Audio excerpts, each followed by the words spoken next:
Yo, Happy New Year, guys. Today's January 1st, 2022. We were out here this morning putting some new parts on the Chevelle.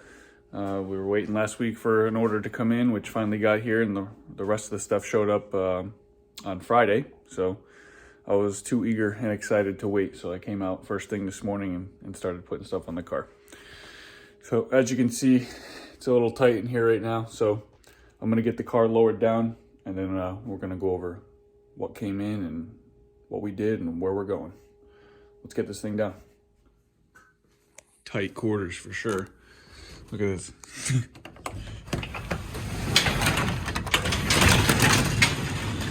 It's always a production. I gotta move my snowblower without scratching the car while filming, so you can see what I have to go through every time I want to use my shit.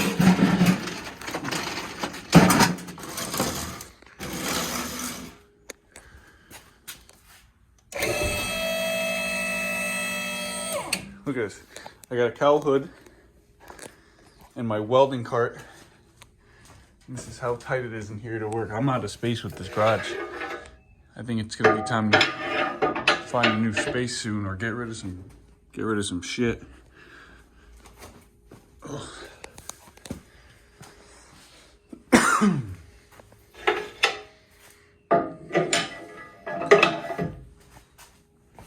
All right, let's bring her down.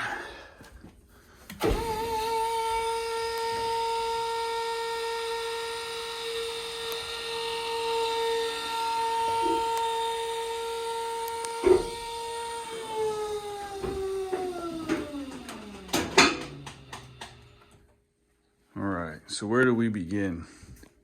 Look at this thing. Just take a minute to look at this. Somebody look at this. Look at that. Look at that. This shit is starting to really look nasty.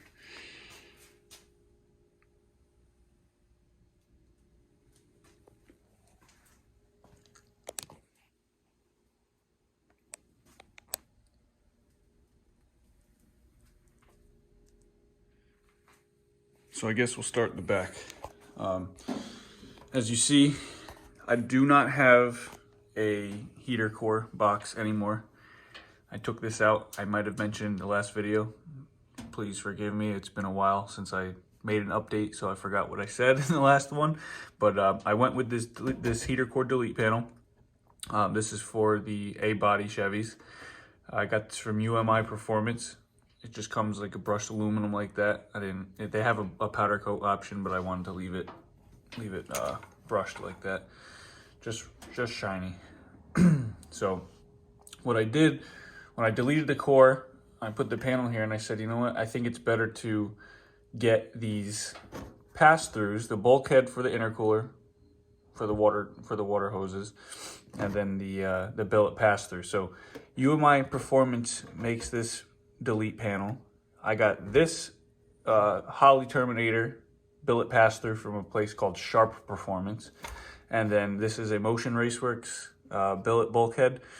Well, as you can see, this line's not exactly long enough. This is just some spare line I had lying around, but I need to get a new -16 hose to plumb to that, and then again to the front, but that's for another video.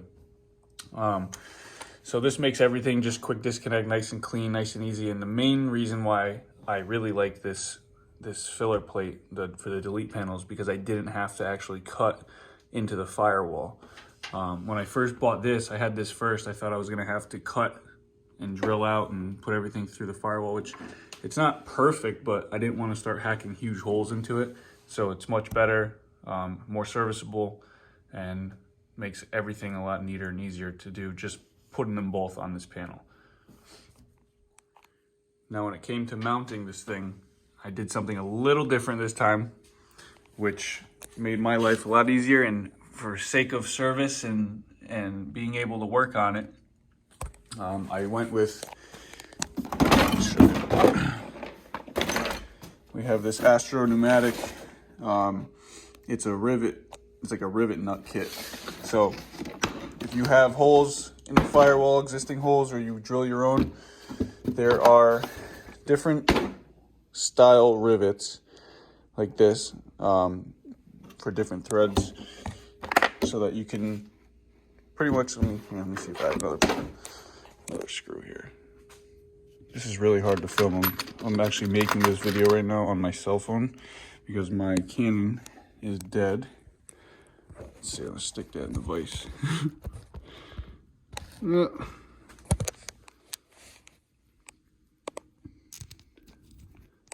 And that will just thread on just like that. So what you do is you put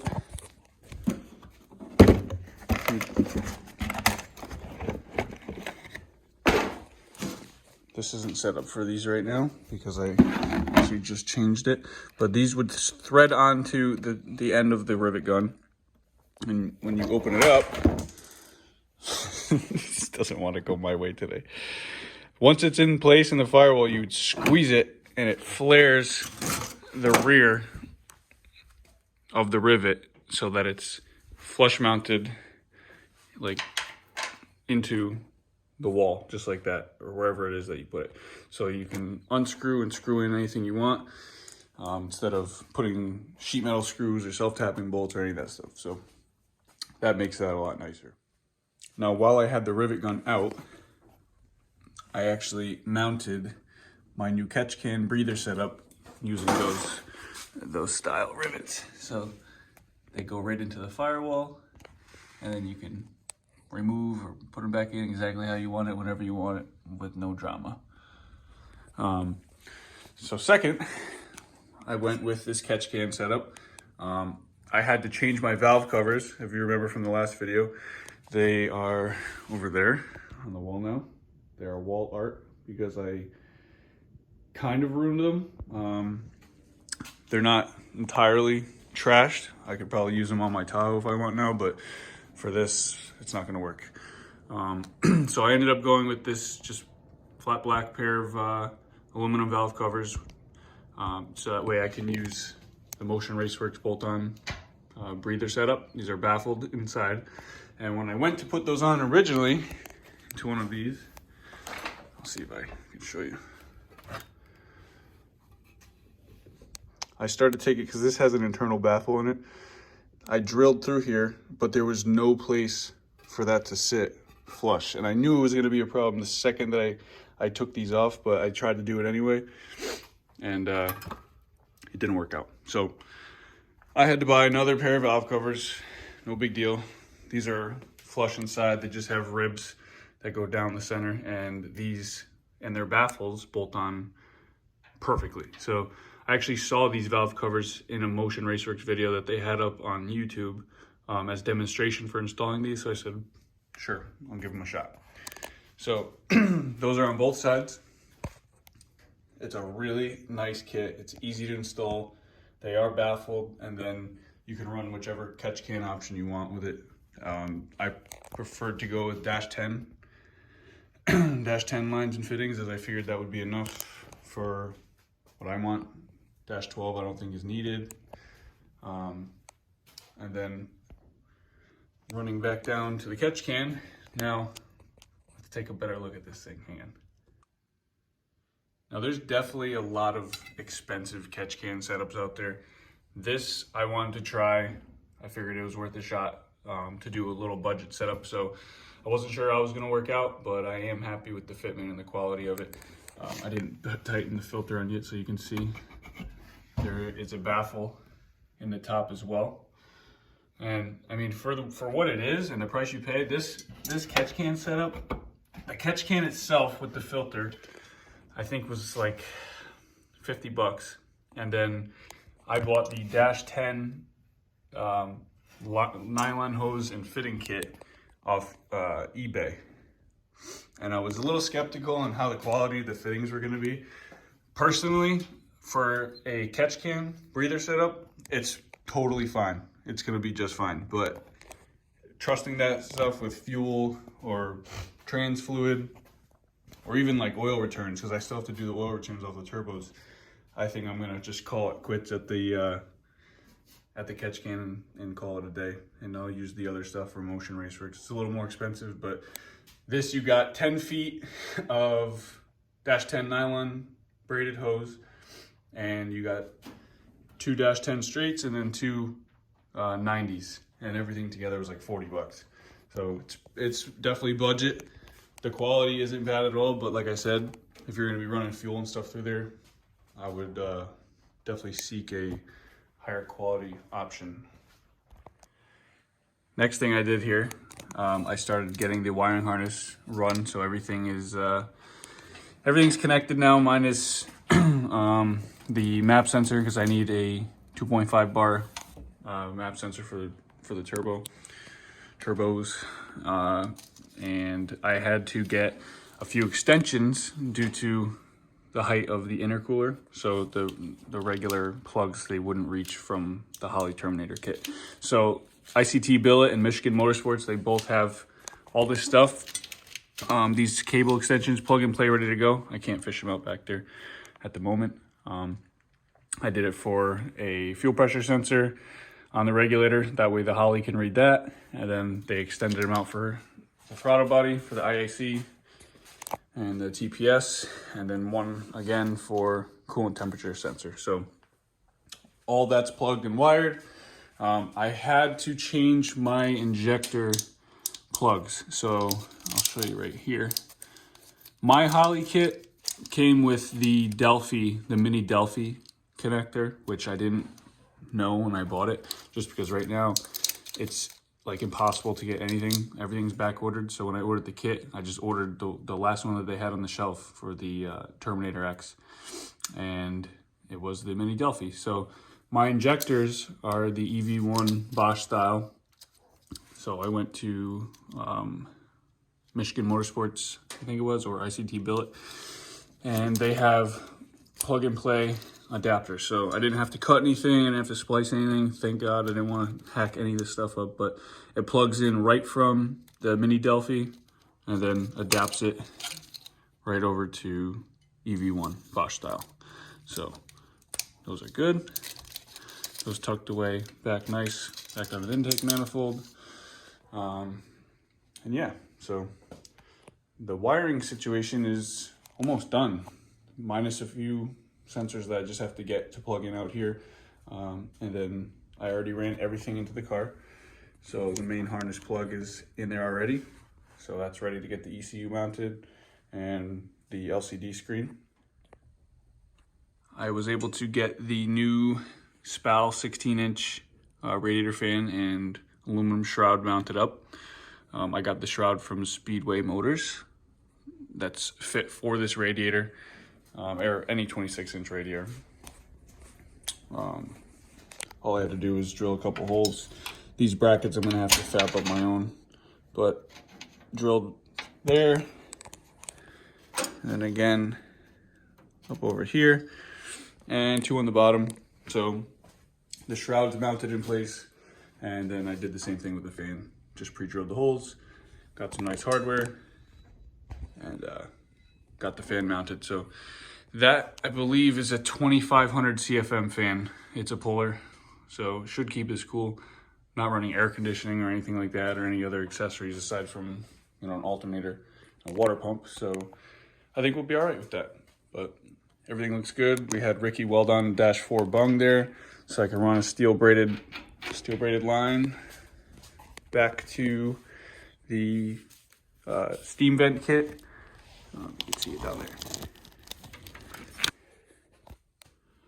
That connects all 4 corners, and then it vents itself in the center, and then it will come straight down through the steel braided line and vent back into the radiator. I feel like I'm out of breath. I bought so much stuff recently and haven't done an update. Like, I'm running out of oxygen trying to tell you guys about everything that I've done to this. So last time I was showing you guys my turbo, the elbows. These had the wastegates mounted over here. So I said that we had to get rid of those because they were coming up too close to the radiator, and it was leaving me a lot of, it's leaving a very tight space. I didn't like it. So what we did, pulled everything back apart, and I had Ricky weld in some 45s, and we mounted the wastegates directly on the manifolds now. They're mirror image, and God bless this dude. He literally did this off FaceTime. He sent me, he said, which way do you want these things to point? And I said, you know what, make them nose out towards the front of the car. And that's exactly how they are. They're right there. That's like mirror image. I was really caught up for a little bit because I was thinking about ceramic coating these manifolds black, but I do like how they look all polished against the motor and then against the intercooler and all that stuff. Plus, the new welds on the wastegate flanges look good. I love the little titanium look, especially up next to the outpipes. So I got these. This is a 6-inch bell mouth that necks down to 4, so that it just can it could connect right to the compressor housing via some T-bolt clamps and these 4-inch couplers. I did it on both sides. This one took a little modifying. You can see it's not perfect inside. I'm gonna have to touch it up because I chipped it. But so we got our new CX elbows, no wastegates since the wastegates are on the manifolds now. And then we also got a nice new hardened stud kit, both sides. Everything is anti-seized. The gaskets are in there, everything's ready to go. It just needs to be torqued. So turbos are on. I had to reclock the center housings, make sure the oil drains on both sides were pointing directly down before we get the lines fit back to the oil pan. And we also got these nice T4 turbo blankets. So when I bought these things were actually pretty cheap, but the quality inside is actually it's pretty thick. I watched a guy put a torch to one of these and he heated up and it didn't light on fire. So I think that's enough. We'll see. But the quality of these is actually really nice. I figured I'd give them a shot. They were 40 bucks a piece opposed to, you know, like 100, 150 for DEI rated ones. But these look pretty good. And I wanted black. I didn't want carbon or like the tan color they sell the heat wrap in. So I think that these will do their job. I just got to connect the springs on it once I torque the turbos down. Now the hood dumps. I didn't know what I was going to do with these as I was torn between pointing them down and then sending them out the bottom of the fenders. But for now, I do like the hood exit. So I tilted them both sideways, little bullhorn action, and I think it'll fit real nice once we get that on, and then I won't feel so bad cutting into that as I would the fenders on this car. But I got these pipes.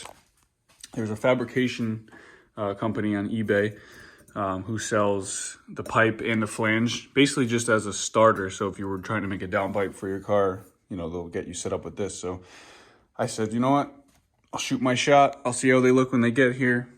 Throw a V-bend on them, and then we can play with it a little bit and see how it'll look with the hood exits. And you know what? They're pretty damn close to where I would have had Ricky make them anyway. It just saved the trip to New York and the hassle of, you know, all these custom fabricated parts and, you know, wait times and all that stuff. So if we're gonna do anything, I think we're just gonna add maybe a 4 or 5 inch miter to this, bring it up probably about there. That way it's through the hood just a little bit, and then just miter it, flare it out.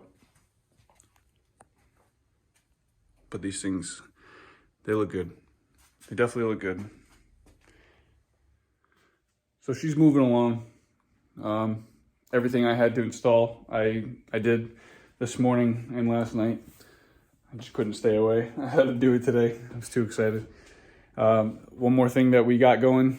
There is a new Wilwood Master that I ordered. It's actually Dina got it for me for my birthday, which is coming up next week. But it's a billet and black Wilwood Master with a power brake booster, which separates. I don't think I'm going to run the power brake booster yet because these A-body Chevys have a hole down here, and when you put in the new bracket that carries the brake pedal, let's see, Here's the old. I'll tell you, it is not easy to film on your phone with one hand.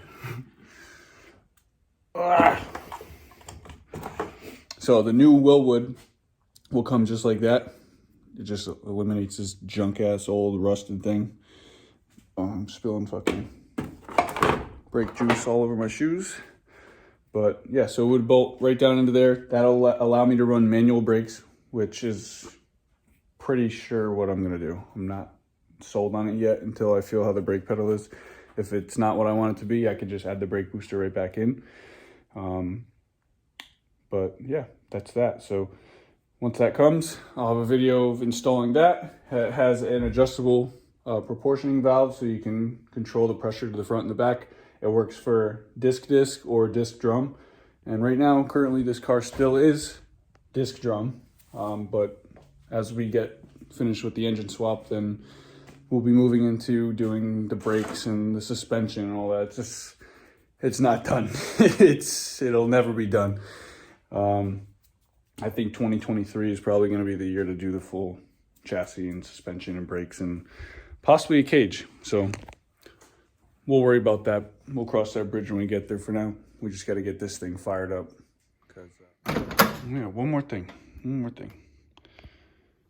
at this. Ugh.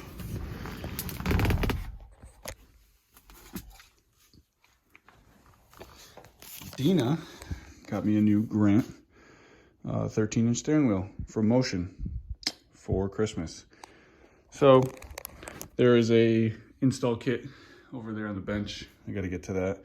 I tried to start doing it today, but the steering wheel needs a steering wheel puller.